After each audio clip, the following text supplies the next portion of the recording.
नमस्कार बच्चों। आज हम कंपनी की विशेषताओं के बारे में सरल भाषा में समझेंगे। किसी भी कंपनी को समझने के लिए उसकी मूल विशेषताओं को जानना बहुत ज़रूरी है, क्योंकि वही बातें उसे अन्य व्यावसायिक संस्थाओं से अलग बनाती है। सबसे पहली विशेषता है कि कंपनी एक समामेलित संघ है, जिसे अंग्रेजी में इनकॉर्पोरेटेड एसोसिएशन कहा जाता है, यानी इसे कानून के तहत बनाया जाता है।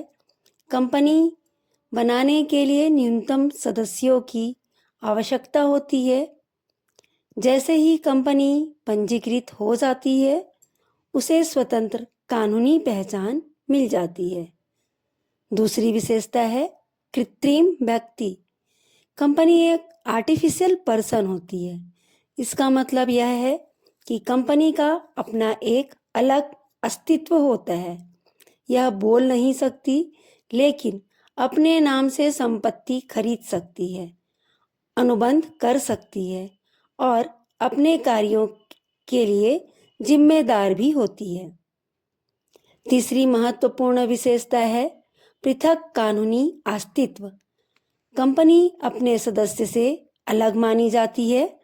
यदि कंपनी पर कोई मुकदमा होता है या कंपनी किसी को भुगतान करना चाहती है, तो उसके सदस्य व्यक्तिगत रूप से इसके लिए जिम्मेदार नहीं होते।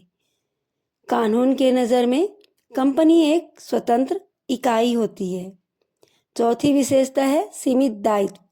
इसका अर्थ यह है कि कंपनी के सदस्यों की जिम्मेदारी केवल उतनी ही होती है जितना उन्होंने कंपनी में निवेश किया है। अगर कंपनी को नुकसान होता है तो सदस्यों की व्यक्तिगत संपत्ति सुरक्षित रहती है। पांचवी विशेषता है सतत उत्तराधिकार। अगर कंपनी के कुछ सदस्य मर जाएं, अवकाश ग्रहण कर लें या कंपनी छोड़ दें, तब भी कंपनी चलती रहती है। उसका अस्तित्व सदस्यों पर निर्भर नहीं होता। छठवीं विशेषता है वाद चलाने की योग्यता। कंपनी अपने नाम से किसी पर मुकदमा कर सकती है और उसके खिलाफ भी मुकदमा चलाया जा सकता है, यानी कानून के नज़र में कंपनी एक वैधानिक व्यक्ति मानी जाती है। सातवीं और अंतिम विशेषता है पृथक अस्तित्व। कंपनी अपनी संपत्ति खुद खरीद सकती है, बेच सकती है और उसका मालिकाना हक कंपनी के पास ही होता है। कोई भी सदस्य कंपनी की संपत्ति पर व्यक्तिगत अधिकार नहीं रखता। अंत में हम कह सकते हैं कि कंपनी एक संगठित, कानूनी रूप से स्वतंत्र, स्थायी और सीमित दायित्व वाली संस्था होती है। इन विशेषताओं के कारण इसे आधुनिक व्यवसाय का सबसे विश्वसनीय और लोकप्रिय